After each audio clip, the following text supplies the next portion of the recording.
Hello, my name is Jim McGillivray and welcome to the Pipe Box, your source for all things piping. If you find this video useful, please give it a like and please subscribe to this YouTube channel to see more videos like this.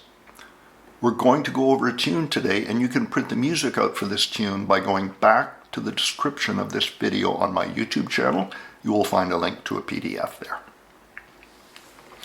Today I would like to do with you a very popular Scottish song that was written for pipes a long time ago. The tune is called The Bluebells of Scotland. The Bluebells of Scotland is a fantastic tune for you beginners out there. There's not too much difficult technique in it, and it has a very sweet melody. The Scottish bluebell, also known as the harebell, is found all over Scotland and on almost any terrain. It's not ubiquitous to Scotland. The Scottish bluebell grows in the northern hemisphere the world over, so it will appear in North America and in Europe as well. Chances are you've seen a Scottish bluebell even if you didn't know that's what you were looking at. The tune was written by Dorothea Jordan and published in 1801. Dorothea was an English actress and writer. She wrote the tune and she wrote words to the tune. And here are the words to her first verse. Oh where does your Highland laddie dwell? Oh where does your Highland laddie dwell? He dwells in merry Scotland where the bluebells sweetly smell. And all in my heart I love my laddie well. That was the first set of words. The words changed over the years, depending on what was going on in the country at the time. For example, a few years after it was written, the Napoleonic Wars came along, and the words were changed to reflect Scotland's involvement in that war. Oh where is my Highland laddie gone? Oh where is my Highland laddie gone? He's gone to fight the French for King George upon the throne, and it's oh in my heart, I wish him safe at home. As I mentioned, it's a very easy tune. The technique you need to know for this tune are a high A doubling, a high G doubling, an E doubling, a C doubling, a D throw, a grip from C to C, and a burl.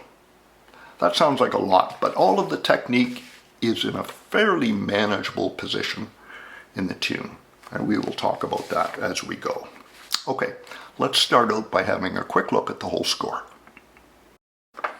As you can see, the tune is made up almost entirely of quarter notes and half notes. There's lots of what we call white space in this tune. Lots of time for you to set yourself up for the various pieces of technique that will appear. Most of what we are going to talk about in the tune today will concern playing on the beat, playing technique on the beat, generating an unvarying pulse and avoiding playing technique early. Before we launch into the first part, let's hear the whole tune played on a Dager electronic chanter.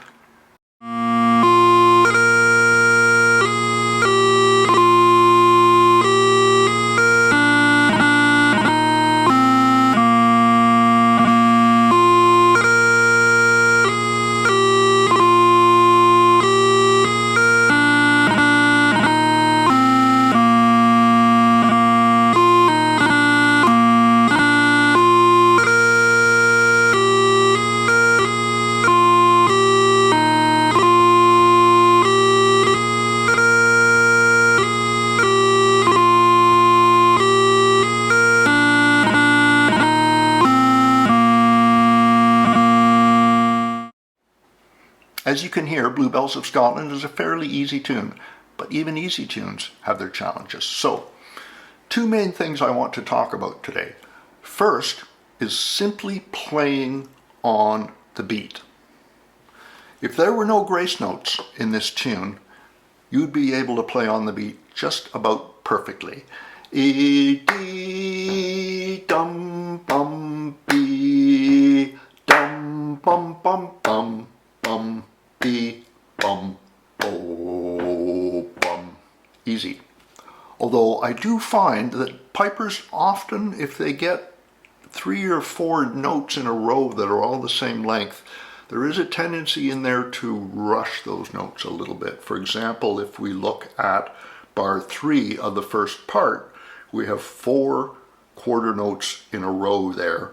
And even without the technique that's written in that bar, I find pipers will tend to be impatient with notes of the same length and will rush those. So all the way through, I want you to be very, very patient with this tune and wait for the beat. If there were no technique, it would be easy, but there is technique. And what's difficult in our music is not the music itself, it's the technique. So let's talk about playing grace notes on the beat. That's the most important thing here. And this is the big lesson I want you to get out of this video.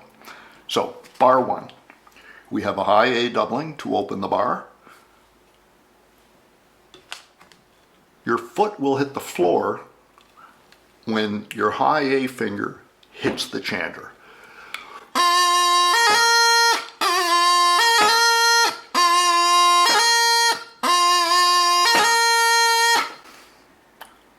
Beat 3, which is a high G with a little drop grace note in front of it, the beat is going to come when the high A and the high G finger hit the chanter.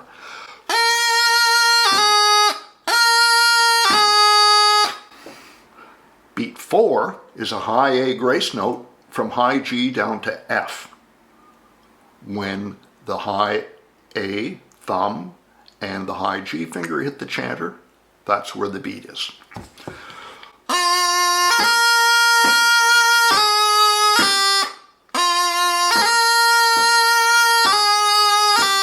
So it's very important as you're playing pipe tunes to be very conscious of your technique with relation to the beat, because the technique will drive you a little bit ahead of the beat.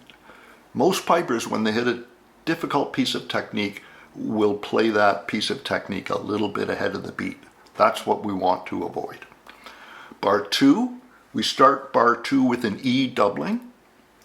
Those of you who have looked at my Rhythmic Fingerwork technical tutor will know right off the bat that the grace note that is on the beat in an E doubling is the G grace note. When the G grace note hits the chanter, the foot hits the floor. So our first 2 bars.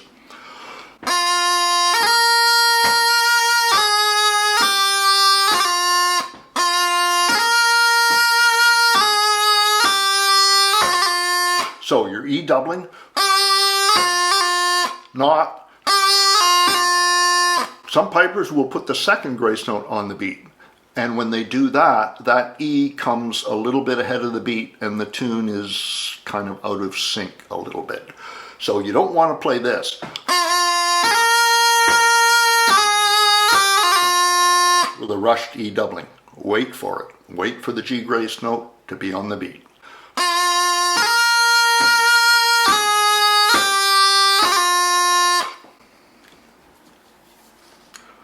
Bar 3.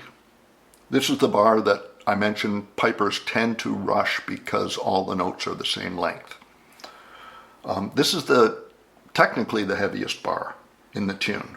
We have a grip from C to C, then we go from C to D with a throw, and then a B with an E grace note on it.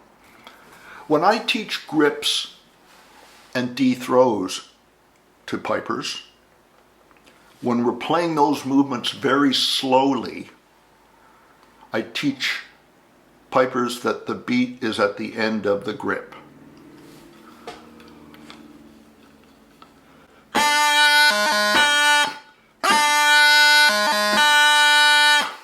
Same with the D throw.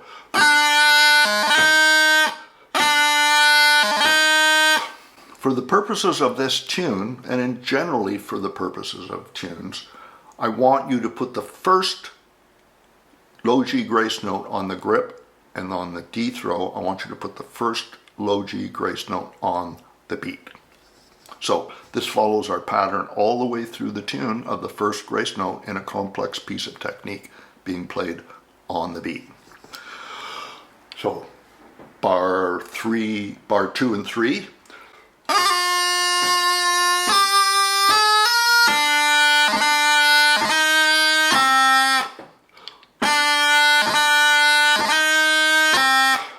Don't rush, watch you don't go. Okay, listen to bars 2 and 3 again.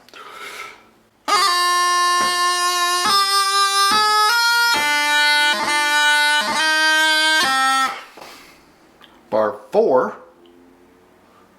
we have a low G drop grace note before a low A, that's on the beat, and then a burl. And again, the first grace note in the burl is on the beat. So, bars 3 and 4.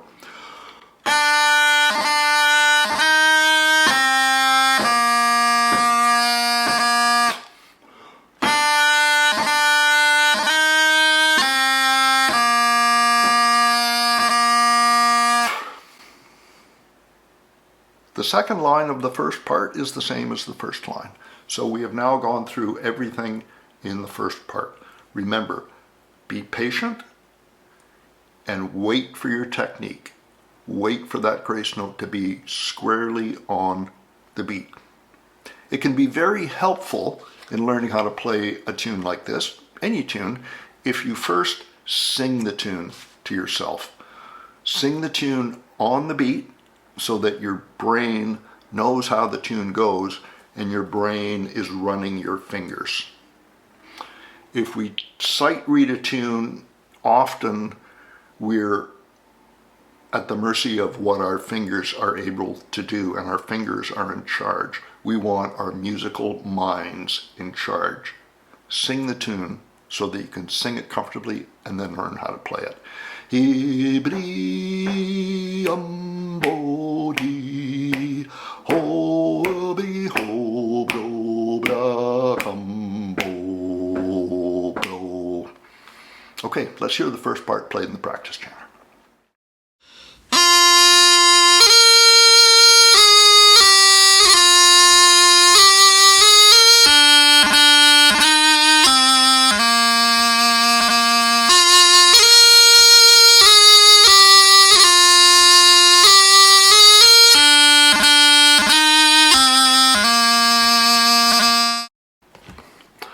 In the second part, we have more of the same. Line 4 is the same as line 1, so we really only have to worry about line 3. Bar 1, you'll see that we have 1, 2, 3, 4 quarter notes in a row. As I mentioned, we have a tendency to rush when we have a lot of notes of the same length in a row, so be patient in this bar. You have to be especially patient because there are also 2 C doublings.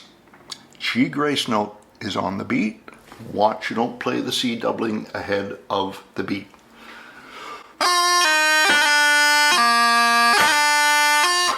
When you play the first C doubling, be careful you don't rush down to the low A with the E grace note on it. Be patient, wait for the beat.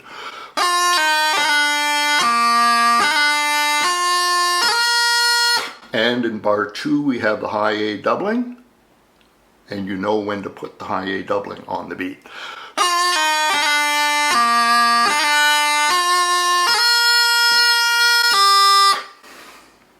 Bar 3, 4 quarter notes again. Again, don't rush 4 quarter notes in a row. Be patient. Every note in this bar has a grace note on it except for the last one. And they're all a little bit different. So don't let the grace notes force you ahead of the beat. So, bar 3.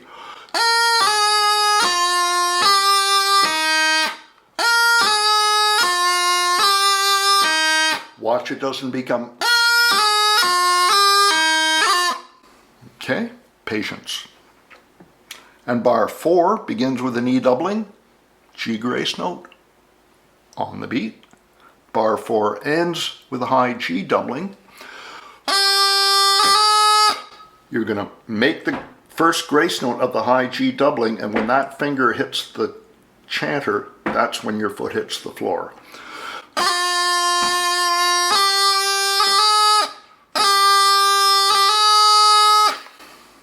Okay, so that pattern goes all the way through the tune. The first grace note in any complex piece of technique is on the beat. By on the beat, when your finger hits the chanter, your foot hits the floor. So patience again through this line. Dee dee ha dum ho dee dee bum bum bum bum bum bum dee hum bro bee Okay, that's the second part. Let's hear it on the practice chanter.